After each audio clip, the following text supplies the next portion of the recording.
The following content is provided under a Creative Commons license. Your support will help MIT OpenCourseware continue to offer high-quality educational resources for free. To make a donation or to view additional materials from hundreds of MIT courses, visit MIT OpenCourseware at ocw.mit.edu.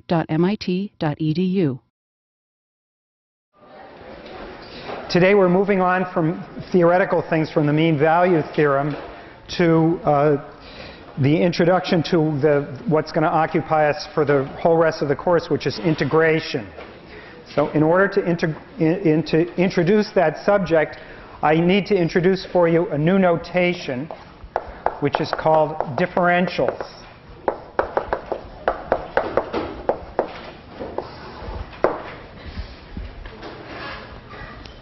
I'm going to tell you what a differential is, and we'll get used to using it over time.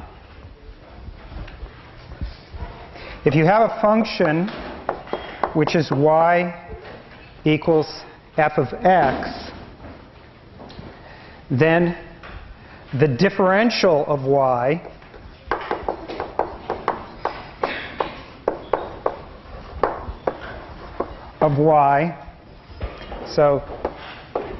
is going to be denoted dy, and it's by definition f prime of x dx. So here's the notation. And because y is really equal to f, sometimes we also call it the differential of f. So it's also called the differential of f. Now that's the notation, and it's the same thing as what happens if you formally just take this dx, act like it's a number, and divide it into dy. So it means the same thing as this statement here, and this is more or less the Leibniz interpretation of derivatives.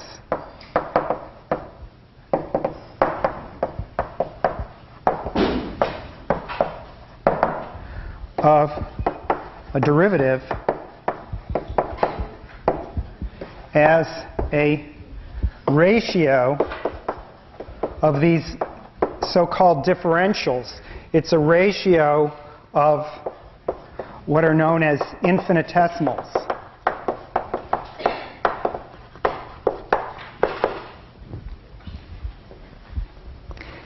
Now this is a kind of a vague notion, this little bit here being an infinitesimal. It's sort of like an infinitely small quantity. And Leibniz perfected the idea of dealing with these intuitively, and subsequently mathematicians use them all the time. They're way more effective than the notation that Newton used. You might think that notations are a small matter, but they allow you to think much faster sometimes when you have the right names and the right symbols for everything. And in this case, it made a very big difference. Leibniz's notation was adopted on the continent, and Newton dominated in Britain, and as a result, the British fell behind by 100 or 200 years in the development of calculus. It was really a serious matter, so it's really well worth your while to get used to this idea of ratios, and it comes up all over the place, both in this class and also in multivariable calculus. It's used in many contexts. So first of all, just to go a little bit easy, we'll illustrate it by its use in linear approximations, which we've already done.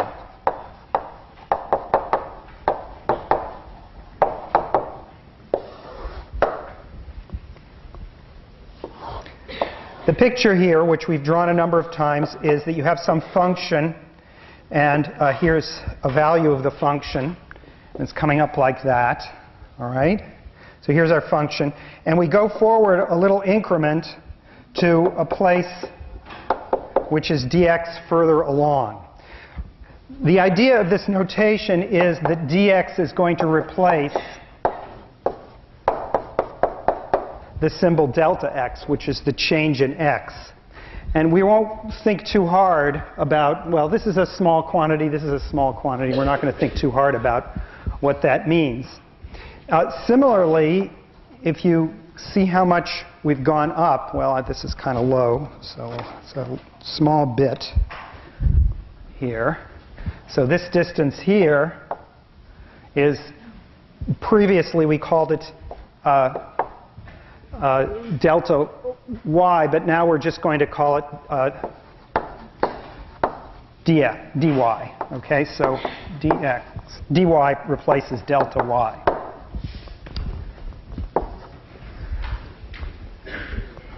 All right, so this is the change in level of the function. And we'll represent it symbolically this way. Very frequently, this just saves a little bit of notation. For the purposes of this, we'll be doing the same things we did with delta x and delta y. But this is the way that Leibniz thought of it.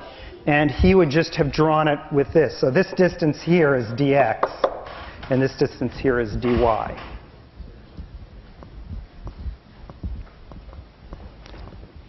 So for an example of linear approximation, we'll say, what's 64.1, say, to the 1/3 power approximately equal to?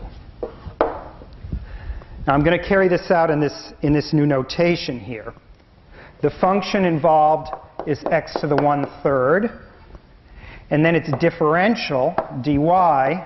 Now I want to use this rule to get you used to it, because this is what we're going to be doing all of today, is we're differentiating or taking the differential of y.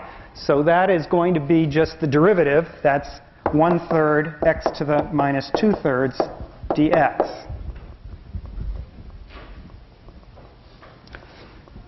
And now I'm just going to fill in exactly what this is.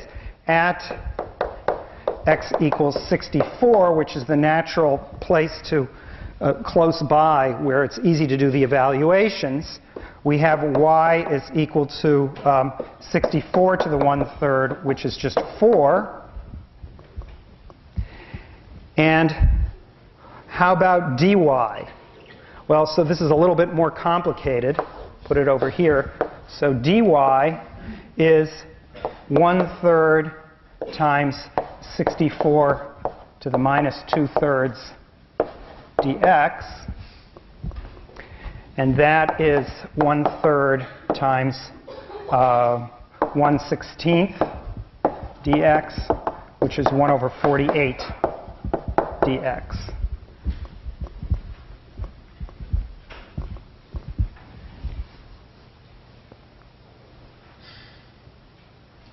And now I'm going to work out what 64 to the whatever it is here, this strange fraction.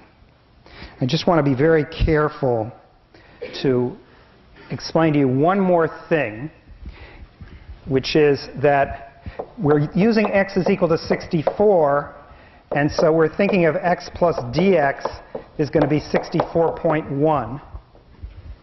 All right? So that means that dx is going to be 1/10. All right, so that's the increment that we're interested in.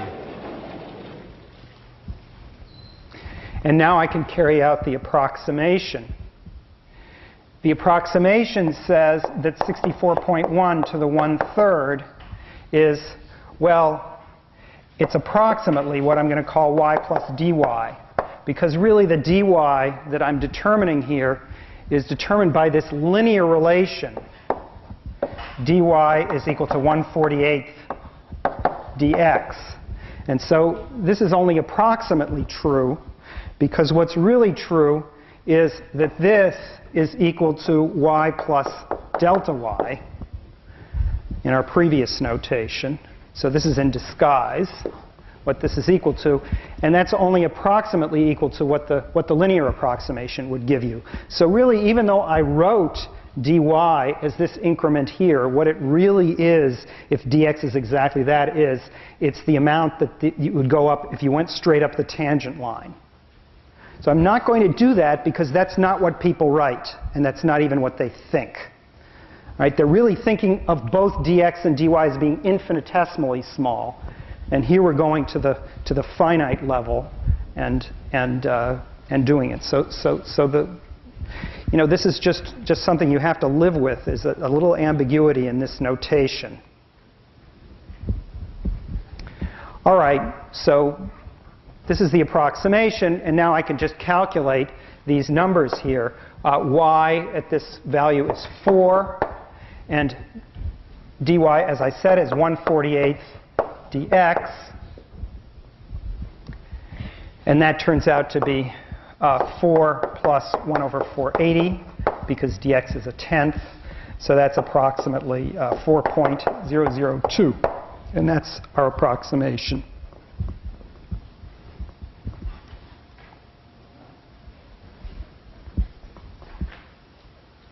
Now, let's just compare it to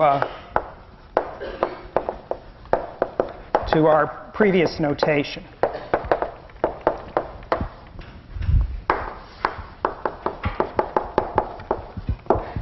This will serve as a review of, if you like, of linear approximation.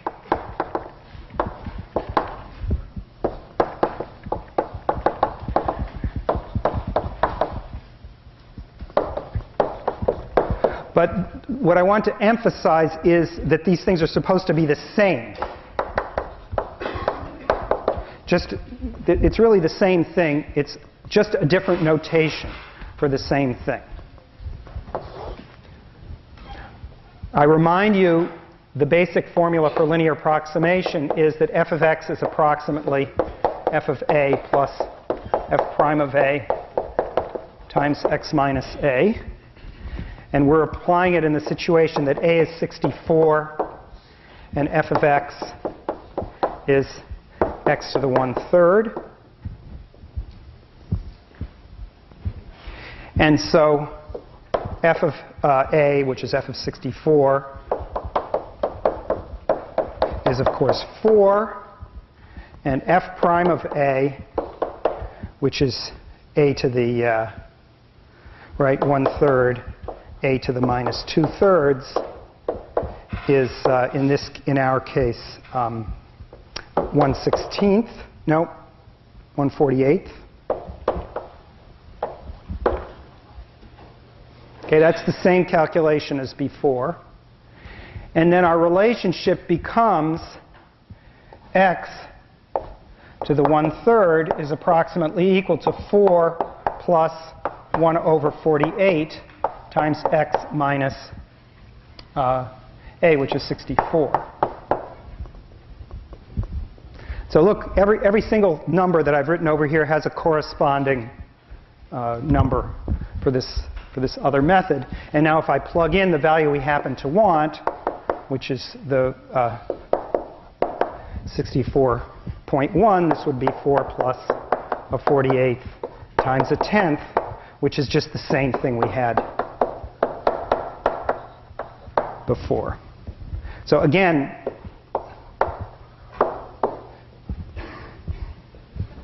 same answer, same method, new notation.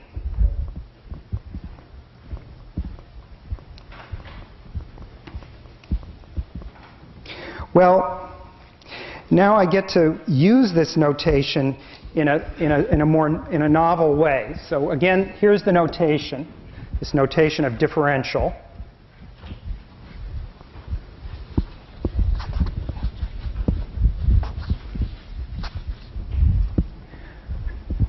The way I'm going to use it is in discussing something called antiderivatives.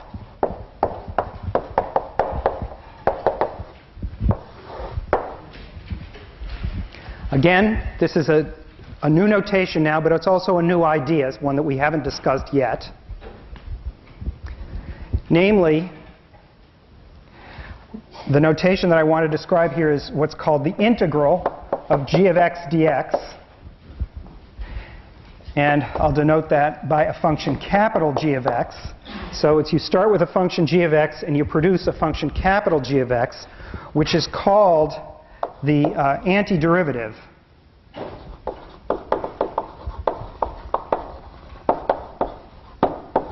of g.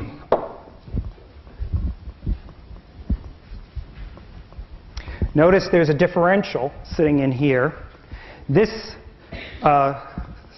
symbol, this guy here, is called an integral sign.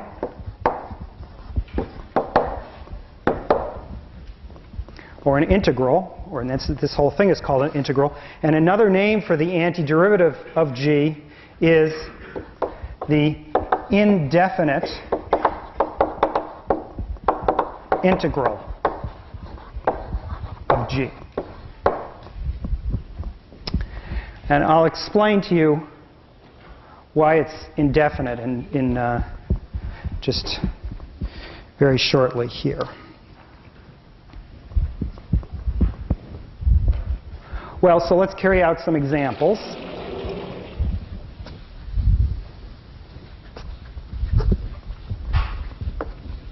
Basically, what I'd like to do is as many examples along the lines of all the derivatives that we derived at the beginning of the course. In other words, in principle, you want to be able to integrate as many things as possible.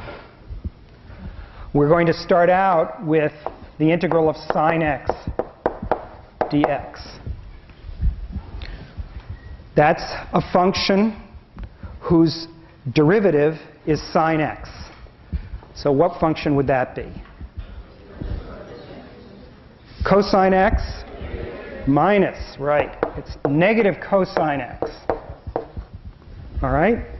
So negative cosine x differentiated gives you sine x. So that is an antiderivative of sine, and it satisfies this property. So this function, capital G of x,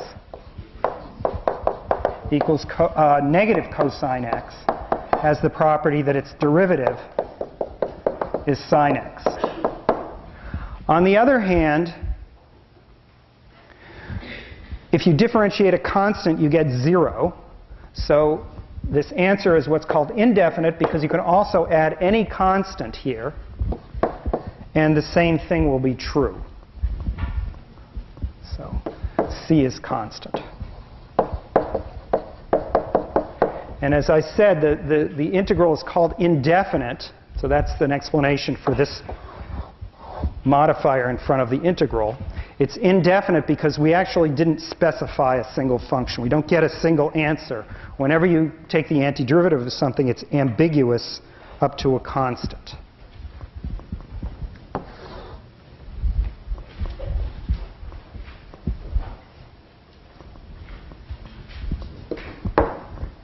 Next, let's do some other standard functions from our repertoire. We have the integral of x to the a dx, some power, the integral of a power.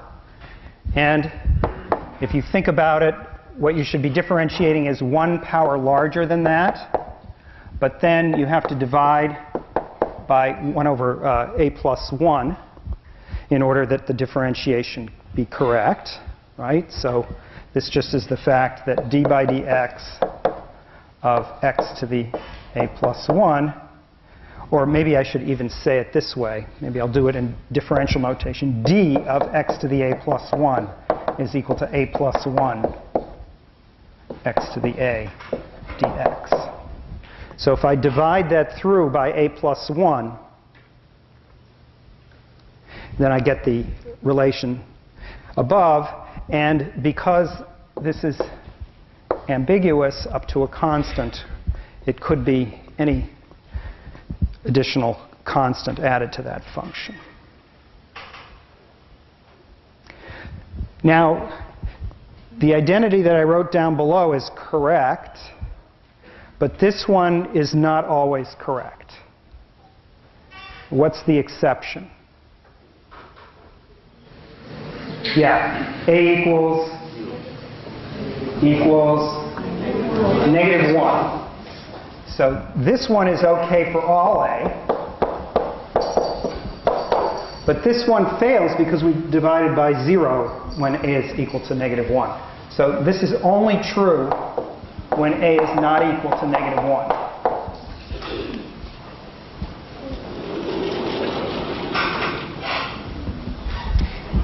And in fact, of course, what's happening when a is equal to 0 is you're getting 0 when you differentiate the constant. So there's a third case that we have to carry out, which is the exceptional case, namely the integral of dx over x.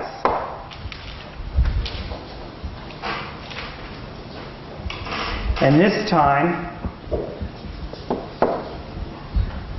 if we just think back to what our... So what we're doing is thinking backwards here, which is a very important thing to do in math at all stages. We got all of our formulas, now we're reading them backwards. And so this one, you may remember, is the natural log of x.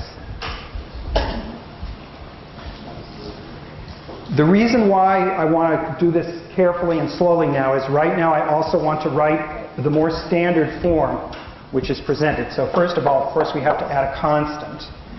And please don't put the parentheses here. The parentheses go there. Okay. But there's another formula hiding in the woodwork here behind this one, which is that you can also get the correct formula when x is negative.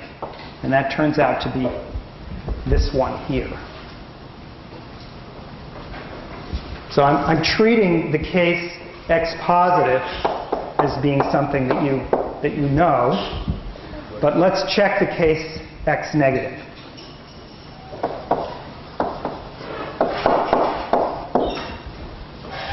In order to check the case x negative, I have to differentiate the logarithm of the absolute value of x in that case. And that's the same thing, again, for x negative as the derivative of the logarithm of negative x. That's the formula when x is negative. And if you carry that out, what you get, maybe we'll put this over here, is, well, it's the chain rule. It's 1 over negative x times the derivative with respect to x of negative x. So see that there are two minus signs. There's a minus x in the denominator, and then there's the derivative of minus x in the numerator. That's just -1. This part is -1, so this is -1 over negative x, which is 1 over x. So the negative signs cancel.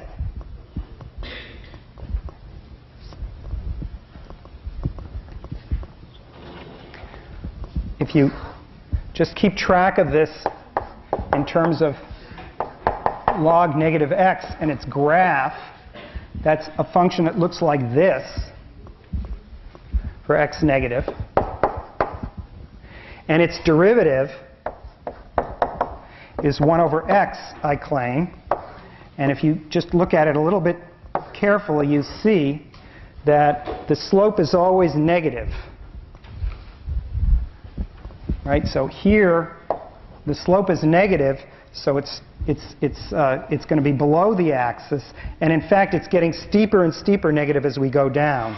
So it's getting less and less negative as we go horizontally. So it's going like this, which is indeed the graph of this function for x negative. Again, x negative. All right?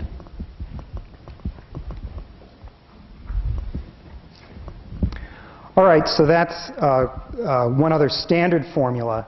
And, you know, very quickly, very often we won't put the absolute value signs. We'll only consider the case x positive here. But I just want you to have the tools to do it in case we want to handle both positive and negative x.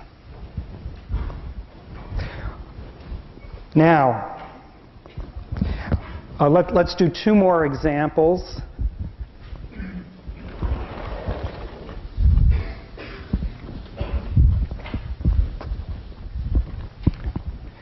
The integral of secant squared x dx. But these are supposed to get you to remember all of your differentiation formulas, this standard one. So this one, integral of secant squared dx, is what? 10x. and here we have plus c, all right? And then the last one, a couple of this type would be, let's see, I should do at least this one here, square root of 1 minus x squared. This is another notation, by the way, which is perfectly acceptable. Notice I've put the dx in the numerator and the function in the denominator here. So this one turns out to be sine inverse x. And finally,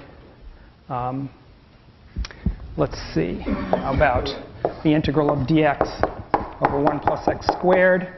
That one is tan inverse x plus c.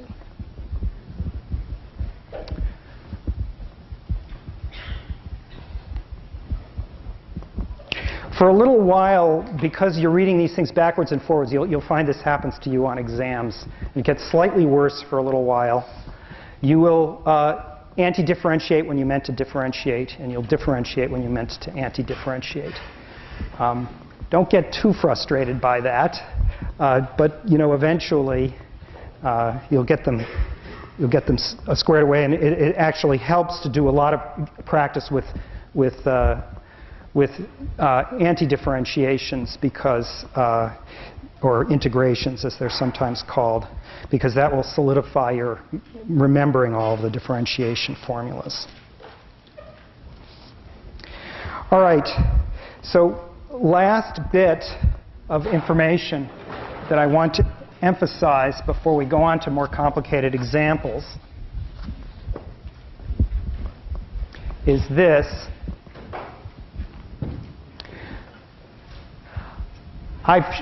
It's obvious because the derivative of a constant is 0 that the antiderivative is ambiguous up to a constant. But it's very important to realize that this is the only ambiguity that there is. So the last thing that I want to tell you about is uniqueness of antiderivatives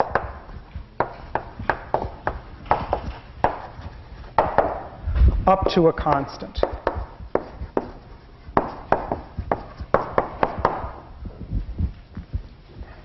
The theorem is the following. Theorem is if f prime equals g prime, then f equals g, so f of x equals g of x plus a constant. That means not only that these are antiderivatives, all these things with these plus c's are antiderivatives, but these are the only ones, which is very reassuring. And that's a kind of uniqueness, although it's uniqueness up to a constant, it's acceptable to us.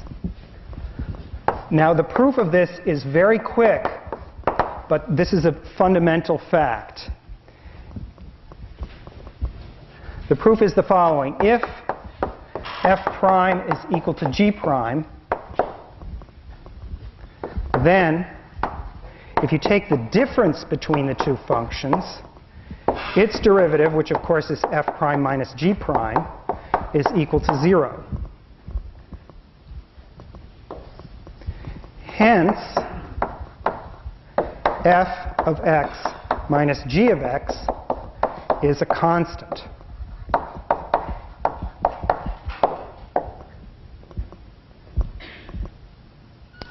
Now, this is a key fact, very important fact. We deduced it last time from the mean value theorem. It's not a small matter. It's a very, very important thing. It's the basis for calculus. It's the reason why calculus makes sense. If we didn't have the fact that the derivative is 0 implied that the function was constant, we would be done. We would have calculus would be just useless for us. The point is the rate of change is supposed to determine the function up to this starting value. So this conclusion is very important, and we already checked it last time, this conclusion. And now just by algebra, I can rearrange this to say that f of x is equal to g of x plus a constant.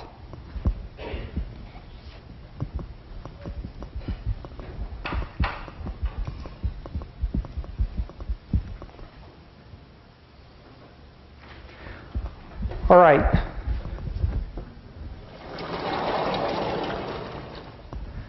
Now, oh, maybe I should leave differentials up here because I want to illustrate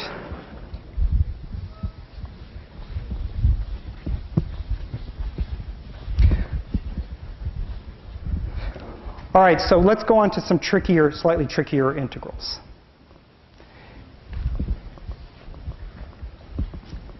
Here's an example. The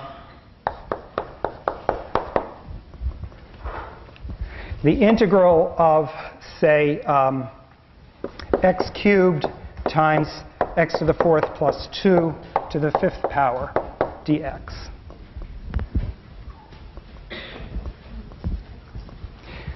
This is a function which you actually do know how to integrate because we already have a formula for all powers. Namely, the integral of x to the a is equal to this, and even if it were a negative power, we could do it. So it's OK.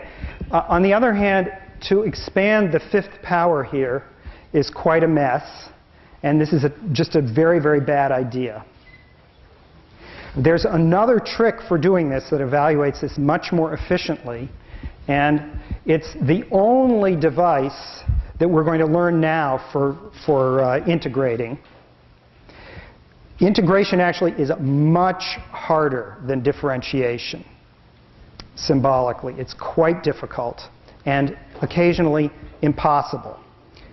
And so we have to go about it gently. But for the purposes of this unit, we're only going to use one method, which is very good. That means whenever you see an integral, either you'll be able to divine immediately what the answer is, or you'll use this method.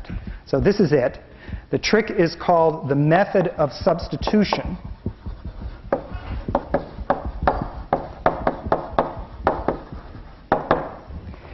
And it is tailor-made for the notion of differentials. So tailor-made for differential notation.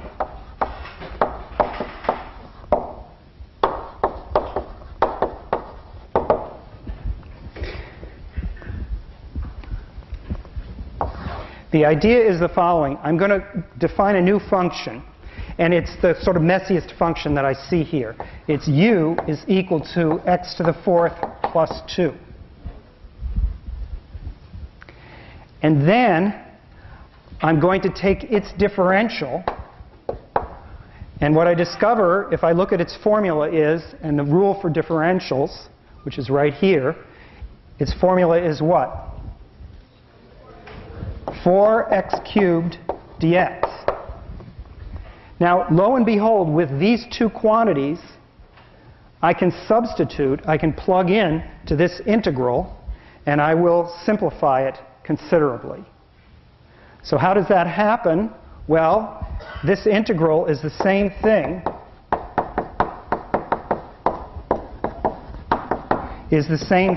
as well, really, I should combine it the other way. So let me move this over. So there are two pieces here, and this one is u to the fifth, and this one is a quarter du.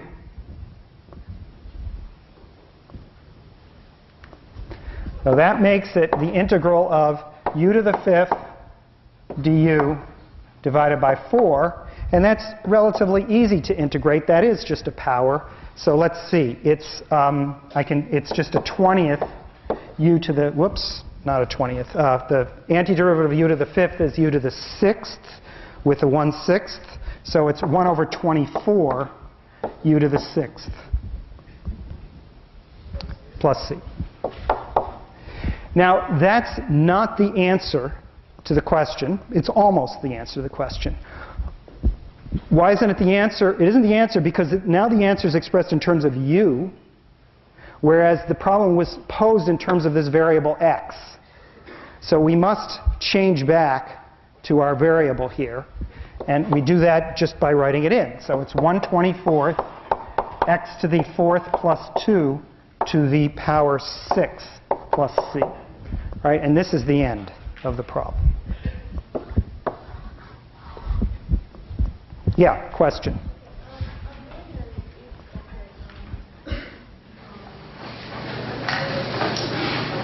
I'm wondering if we can just see the recipe from...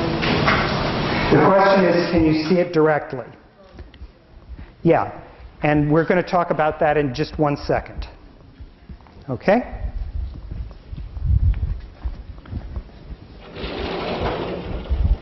Now, I'm going to do one more example and illustrate this method. Well, here's another example. The integral of x dx over the square root of 1 plus x squared. Now, here's another example. Now, the method of substitution leads us to the idea u is equal to 1 plus x squared, du is equal to 2x dx, etc. It takes about as long as this other problem did to figure out what's going on. It's a very similar sort of thing. You end up integrating u to the minus a half, right? It leads to the integral of u to the minus a half du. Right? So everybody seeing where this... However, there is a slightly better method. Okay? So, recommended method.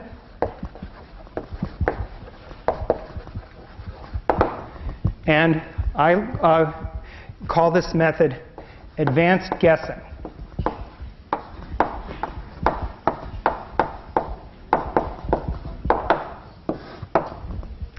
What advanced guessing means is that you've done enough of these problems that you can see 2 steps ahead, and you know what's going to happen. So the advanced guessing leads you to believe here you had a power minus 1/2, here you have the differential of the thing, so it's going to work out somehow. And the advanced guessing allows you to guess that the answer should be something like this: 1 plus x squared to the 1/2. So this is your advanced guess. And now you just differentiate it and see whether it works. Well, here it is. It's a half, 1 plus x squared to the minus a half times 2x. That's the chain rule here, which sure enough gives you x over square root of 1 plus x squared. So we're done. And so the answer is square root of 1 plus x squared plus c.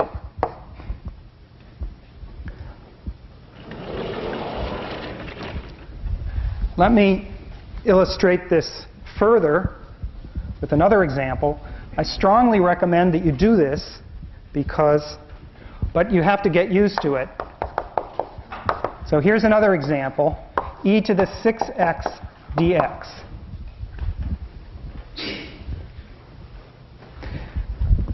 My advanced guess is e to the 6x. And if I check, when I differentiate it, I get 6e to the 6x. That's the derivative. And so I know that the answer, so now I know what the answer is. It's a 6th e to the 6x plus c. Now, okay, you could, it's also okay, but slow, to use a substitution, to use u is equal to 6x. Then you're going to get du is equal to 6 dx dot dot dot. It's going to work. It's just a waste of time.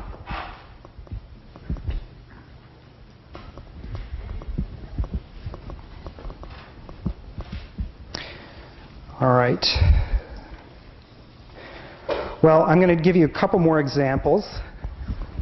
So how about this one?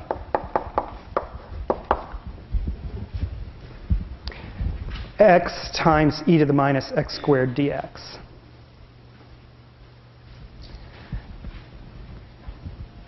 What's the guess? Anybody have a guess? Well, you can also correct, so I don't want you to bother. Yeah, go ahead. Yeah, so you're already one step ahead of me because this is too easy. When they get more complicated, you just want to make this guess here. So various people have said a half, and they understand that there's a half going on here. But let me just show you what happens. Okay? If you make this guess and you differentiate it, what you get here is e to the minus x squared times the derivative of negative 2x, so that's minus 2x. Sorry, negative x squared, so it's minus 2x. So now you see that you're off by a factor of not 2, but negative 2. Right, so a number of you were saying that. So the answer is minus a half e to the minus x squared plus c. And I can guarantee you, having watched this on various problem sets, that people who don't write this out make arithmetic mistakes. In other words, there is a limit to how much people can think ahead and guess correctly. Another way of doing it, by the way, is simply to write this thing in and then fix the coefficient by doing the differentiation here. That's perfectly okay as well. All right, one more example. We're going to integrate sine x cosine x dx.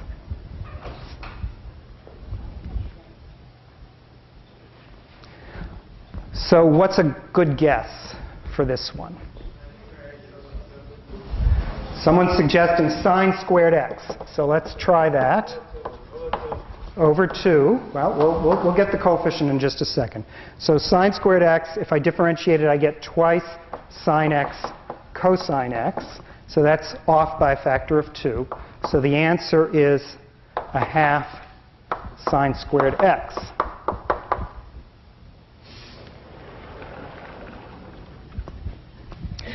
But now, I want to point out to you that there's another way of doing this problem. It's also true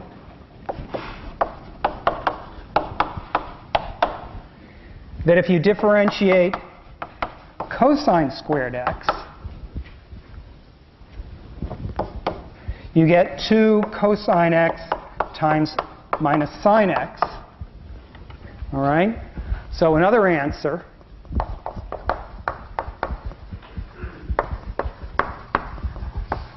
is that the integral of sine x cosine x dx is equal to negative a half cosine squared x plus c.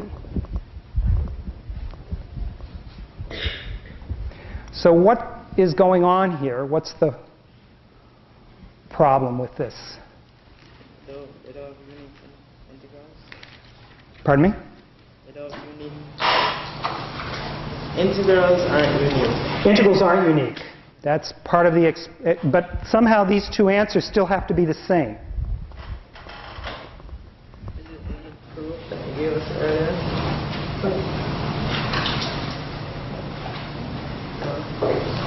Okay? What do you think? If you add them together, you just get C. If you add them together, you get C. Well, actually, that's almost right. That's not what you want to do, though. You don't want to add them. You want to subtract them. Okay? So let's see what happens when you subtract them. I'm going to ignore the C for the time being. I get sine squared x, a half sine squared x, minus a half cosine squared x. So the difference between them, we hope to be 0, but actually, of course, it's not 0. What it is it's a half sine squared plus cosine squared, which is a half. It's not 0, it's a constant. So what's really going on here is that these two formulas are the same, but you have to understand how to interpret them. The two constants, here's a constant up here. There's a constant C1 associated to this one. There's a different constant C2 associated to this one. And this family of functions for all possible C1s and all possible C2s is the same family of functions. And what's the relationship between C1 and C2? Well, if you do the subtraction, C1 minus C2 has to be equal to a half. They're both constants, but they differ by a half.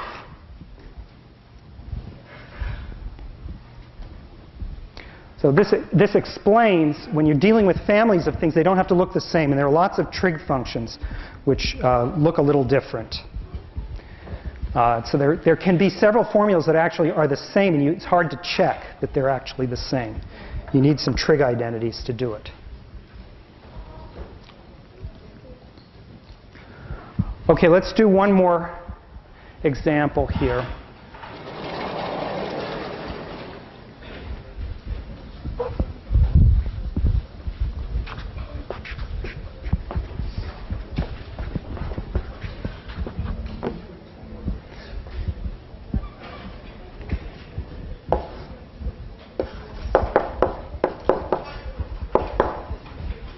Here's another one.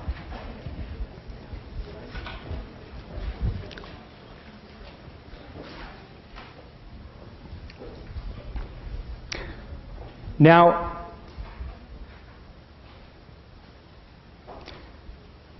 you may be thinking, I mean, a lot of people are thinking, ugh, it's got a log in it.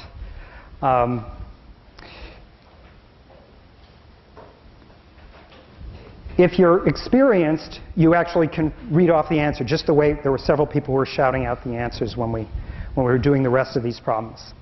But you do need to relax, because in this case, now this is definitely not true in general when we do integrals, but for now, when we do integrals, they'll all be manageable, and there's only one method, which is substitution. And in the substitution method, you want to go for the trickiest part and substitute for that. So the substitution that I propose to you is that you should be log x. And the advantage that that has is that its differential is simpler than itself. So du is equal to dx over x. Remember, we use that in logarithmic differentiation too. All right, so now we can express this using the substitution. And what we get is the integral of, so I'll divide the two parts here. It's 1 over log x, and then it's dx over x. And this part is 1 over u, and this part is du. So it's the integral of du divided by u. And that is log u plus c.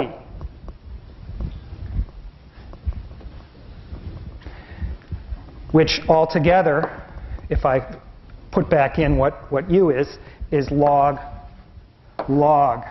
x plus c. And now we see some more uglier things. In fact, technically speaking, we could take the absolute value here, right? And then this would be absolute values there. All right? So this is the type of example where I really would recommend that you actually use the substitution, at least for now. All right, tomorrow we're going to be doing differential equations, and we're going to review for the test. I'm going to give you a handout telling you just exactly what's going to be on the test. So see you tomorrow.